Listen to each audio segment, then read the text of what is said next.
আমি কিন্তু এর আগেই আমার পেজে একটা কাঁচা কচু বাটার রেসিপি দিয়েছি, যেটাতে মূলত আমি নারকেল ব্যবহার করেছিলাম। কাঁচা কচু বাটাটার মধ্যে নারকেল ব্যবহার না করলে কিন্তু একদমই খেতে ভালো লাগে না।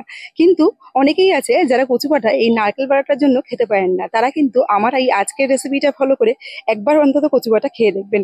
আশা করি ভালোই লাগবে। সবার প্রথমে যে কচুটা ছিল সেটাকে একটু গ্রেট করে নিয়েছি। গ্রেট করে নিয়ে এক্সট্রা যে দুধের মতন অংশটা সেটাকে ফেলে দিয়েছি। তাতে কিন্তু রান্নাটা অনেক তাড়াতাড়ি হয়ে যায়। এবার এই গ্রেট করে রাখা কচুটাকে শিলের মাধ্যমে একটু বেটে নিলাম। শিলের মাধ্যমে বেটে নিলে কচু বাটার টেস্টটা কিন্তু অপূর্ব আসে। সেই সাথে 2 চামচ মতন সর্ষে, অল্প একটু কাঁচা লঙ্কা আর অল্প একটু নুন দিয়ে বেটে রেখে দিলাম।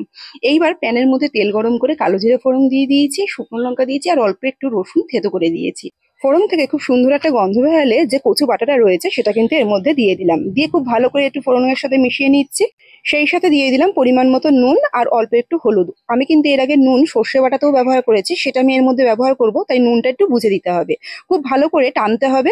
মোটামুটি মিনিট পাঁচেক টেনে নেওয়ার পর যে সর্ষে বাটাটা রয়েছে সেই বাটাটা এর মধ্যে দিয়ে আরো মিনিট পাঁচেক মতন একটু টেনে নেবো। তাহলেই কিন্তু এই যে কচু বাটাটা সেটা একদম রেডি হয়ে যাবে। আর একদম নামিয়ে নেওয়ার আগে দিয়ে দেবো অল্প একটু মিষ্টি আর সেই সাথে একটু কাঁচা সর্ষের তেল।